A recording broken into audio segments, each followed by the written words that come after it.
Pues hoy les quiero dar la más cordial bienvenida al curso de negociación y diálogo político, que creemos que es muy importante, ya que nos va a permitir contar con las herramientas necesarias para seguir nuestro accionar en las diferentes organizaciones o grupos en los que participamos. Sobre todo promover el diálogo consciente y democrático, y sobre todo la negociación comprometida que nos lleve a conseguir consensos y acuerdos que son tan necesarios en nuestro país. Estamos impulsando liderazgos principalmente de jóvenes, hombres y mujeres, porque estamos conscientes que el 33.9% de la población en Guatemala son jóvenes y solo 3 de cada 10 jóvenes participan en algún grupo organizado, lo cual nos preocupa, pero sobre todo nos motiva a contar con el compromiso de generar más espacios como estos. Así que desde ya, como les decía, les doy la más cordial bienvenida a este espacio en donde vamos a aprender, en donde vamos a motivarnos entre nosotros, pero sobre todo vamos a ejercer ese compromiso que lo vamos a llevar a la acción. Vamos nosotros a tener un enfoque, porque para estar en un curso de estos, para poder participar de estos, es simplemente enfocarnos qué es lo que pretendemos. Y aquí tenemos que hacernos simplemente 3 preguntas.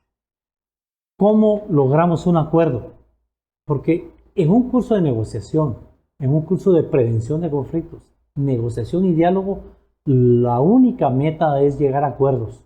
Si no se llega a un acuerdo, esto es un fracaso. Y es lo que hace falta en este país. ¿Cómo logramos llegar a un acuerdo? Es uno de nuestros enfoques. ¿Qué ideas y acciones resultaron eficaces para poder llegar a un acuerdo? Y es parte del enfoque que tenemos que dar. Porque no todo lo que usamos en una oportunidad nos sirve en la próxima oportunidad.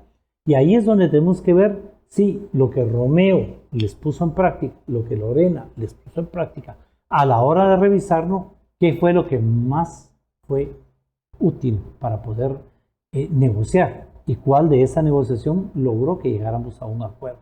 Y sobre todo, cómo encontramos que esa preparación es útil. Nosotras y nosotros tenemos una regla: jamás se siente a negociar si no se ha preparado.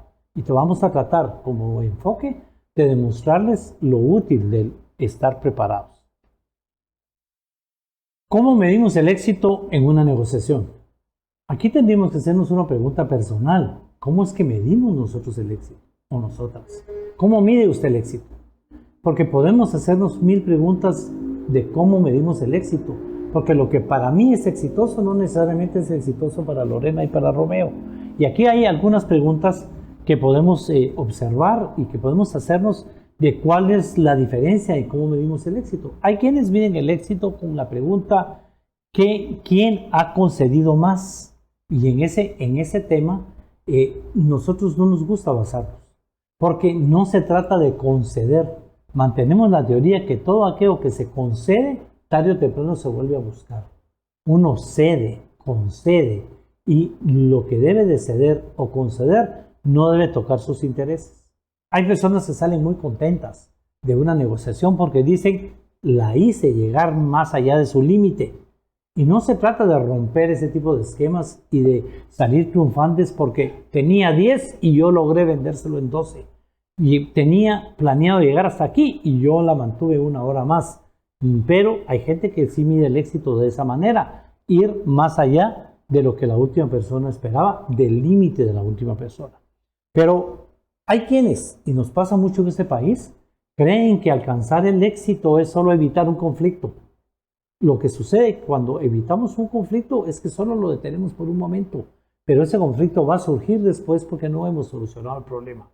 Entonces, no se puede medir el éxito con solo detener el conflicto, a menos que yo trabaje para la Procuraduría de Derechos Humanos, trabaje para el gobierno y que mi trabajo sea evitar el conflicto y que de alguien más sea solucionar el problema que provoca el conflicto.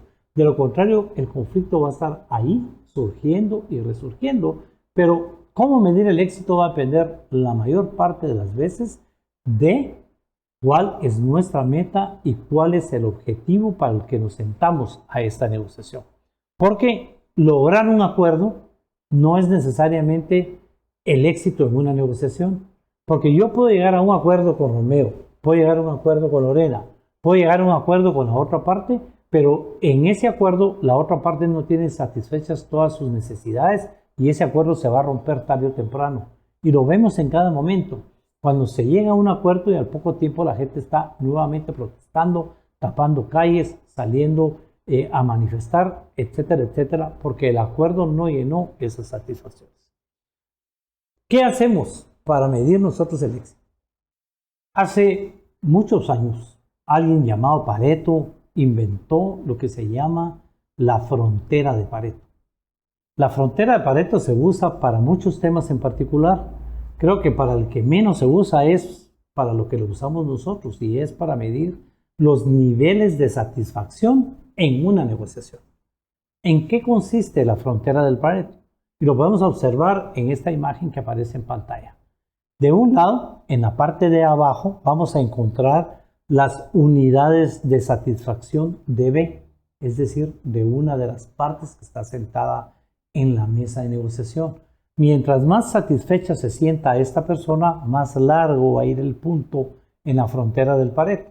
El punto sobre esta línea horizontal va a quedar lo más lejos posible si los niveles de satisfacción son bastantes. Va a quedar muy cerquita si sus niveles de satisfacción son pocos.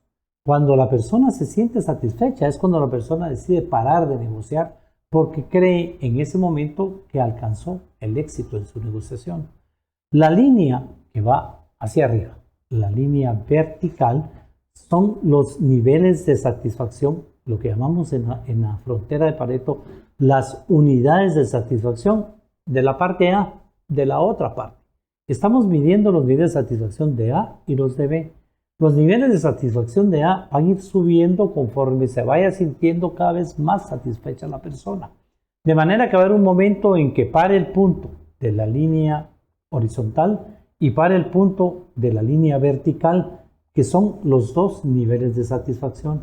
Se unen los dos puntos, como pueden ver en la imagen, se hace una especie de circunferencia, la cuarta parte de un círculo, y todo lo que está adentro de ese círculo hacia la esquina es todos los intereses, todos los acuerdos, todo lo que alcanzó una de las partes junto con la otra de las partes, y eso es la negociación.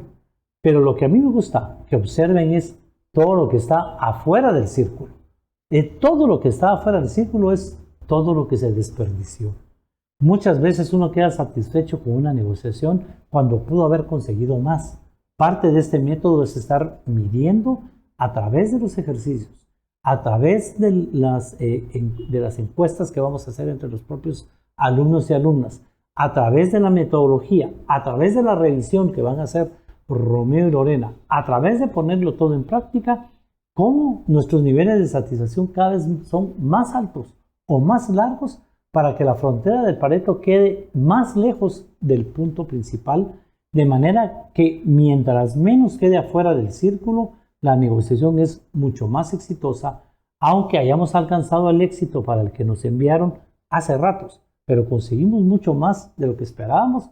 Eso va a hacer que la negociación sea más larga y perdurera. Las negociaciones cortas y rápidas no necesariamente son las mejores.